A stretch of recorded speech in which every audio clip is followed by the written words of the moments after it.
Domenico, sono nel terrore, il mio ex ha un'altra, come mi comporto?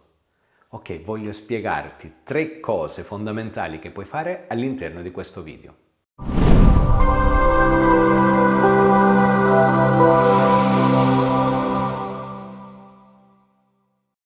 Io sono Domenico Iapello, Love e Life Coach formato in PNL ormai dal 2011. Su questo canale ti parlo di riconquista, seduzione, problemi di coppia e crescita personale. Se ti fa piacere iscriviti al canale così che tutte le volte che settimanalmente pubblicherò nuovi contenuti gratuiti potrai vederli in anteprima.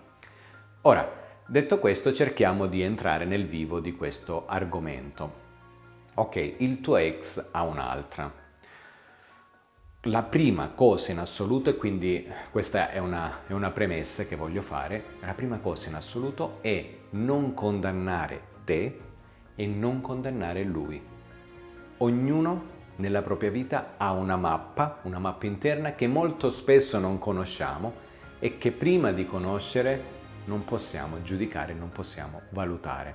Ora possono esserci decine e decine di motivi per i quali lui ha deciso di tradirti con un'altra persona o di lasciarti per un'altra persona. Quello che ti chiedo di fare come premessa, proprio prima di spiegarti questi 3 passaggi, è di non condannare te, quindi non entrare nei sensi di colpa, è tutta colpa mia, dovevo fare di più, dovevo fare nulla di tutto ciò, e non condannare lui.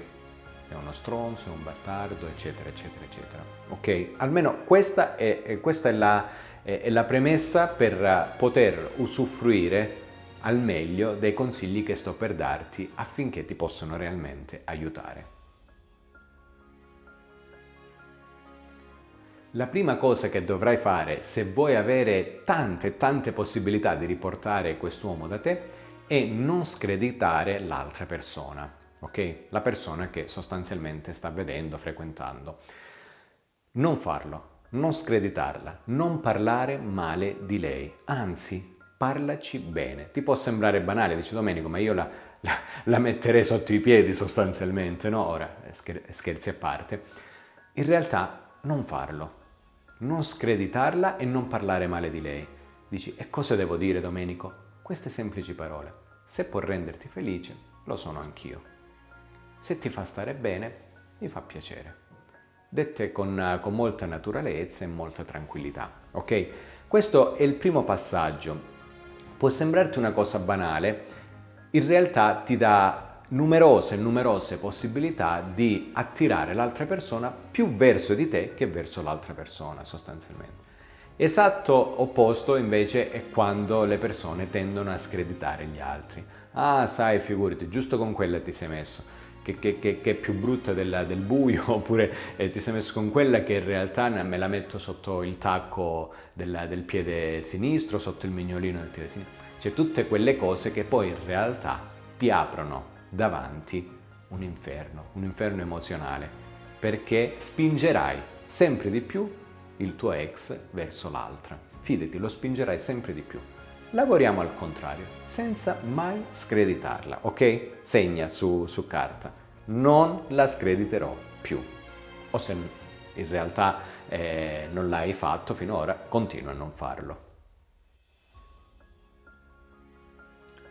Una volta che avrai parlato bene di questa persona, il secondo passaggio è quello di iniziare a utilizzare una sorta di linguaggio e di comunicazione più efficace, una comunicazione che non scende di livello. Cosa intendo? Molto spesso, presi dalla rabbia e presi dall'odio, la comunicazione scende di livello e questo significa che successivamente si entra in conflitto, ok? Tutte quelle cose che ora non starò qui ad elencarti, ma fidati, sono quelle cose che poi fanno stare male te, l'altra persona e tutto il contesto e anche chi vi sta intorno. Quindi sostanzialmente non scendere di livello con quella che è la tua comunicazione, presa dalla rabbia o presa dall'odio. Anzi, cerca di utilizzare sempre una comunicazione di comprensione. Capisco, comprendo. Magari ne parliamo in un altro momento. Capisco, ok, ci sono stati dei motivi per i quali hai deciso di stare con un'altra. Ecco, per quanto questo possa farmi stare male, lo comprendo e lo capisco. se ti rende felice più di me, vai avanti pure, tranquillo. Ecco, questo tipo di comunicazione efficace, produttiva e soprattutto attrattiva porterà l'altra persona a essere sempre e comunque proiettato verso di te. Chiaramente sottolineo, ecco, tutto quello che ti sto dicendo non ha nulla a che fare col mettere la propria dignità sotto i piedi, i propri valori. Dovrai sempre mantenere vivi i tuoi valori e la tua dignità, ok? Questa non dovrà mai essere calpestata. Calpestare significa quando ci sono poi delle offese, quando magari ci sono delle situazioni verbali, non verbali, paraverbali, col corpo e tutto quello che vogliamo e soprattutto cose che non ti appartengono, ecco, che non fanno parte dei tuoi valori, quelli li devi sempre proteggere, ok? Quei valori lì. Se questo non avviene, mantieni una comunicazione efficace, lineare e fluida, ecco. Ora passiamo al terzo step. Ora, se vuoi riaverlo al tuo fianco, la prima cosa che ti sconsiglio di fare è quella di giocare con la sua stessa moneta, di ripagarlo con la sua stessa moneta. Molti ciarlatani lì fuori sul web, su questo canale, ti consigliano di utilizzare la gelosia, quindi farlo ingelosire, vai con un altro, metti le foto con un altro, eccetera, eccetera. Queste sono tutte cavolate che dicono lì fuori quei famosi ciarlatani perché non sanno cosa dire, perché non hanno studiato nulla sostanzialmente e quindi devono pure impapinare qualcosa per venderti un servizio. Non ascoltare quelle persone lì. Dovrai semplicemente utilizzare il tuo vero canale, la tua vera essenza, trovare i tuoi punti di forza e iniziare a migliorarli. Ok? Il tuo aspetto fisico? Miglioriamolo. È possibile migliorare. Ogni giorno noi possiamo migliorare qualcosa di noi. L'immagine profilo puoi migliorare, i tuoi social, come li presenti, i contenuti che metti nei social, le parole che utilizzi, il modo come ti muovi, il modo come ti atteggi, il modo come comunichi.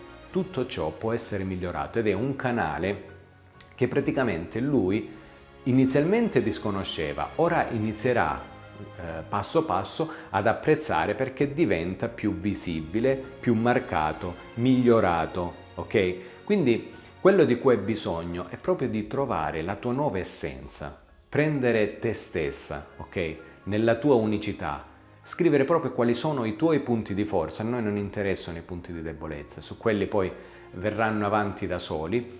Su quei punti di forza inizi a costruire la tua strategia evolutiva, ok? Quindi migliorerai ognuno di questi punti. Banalmente io inizio sempre dall'immagine profilo WhatsApp, che è una strategia mirata e potentissima. La si costruisce con una sorta di mix tra eleganza, tra sorriso, non sorriso, tra seduzione. Ci sono una serie di elementi che andiamo a mescolare che compongono un'immagine profilo che darà una visione di te nuova, fresca, migliorata e non più schiava della rabbia e dell'odio che lui ti ha provocato.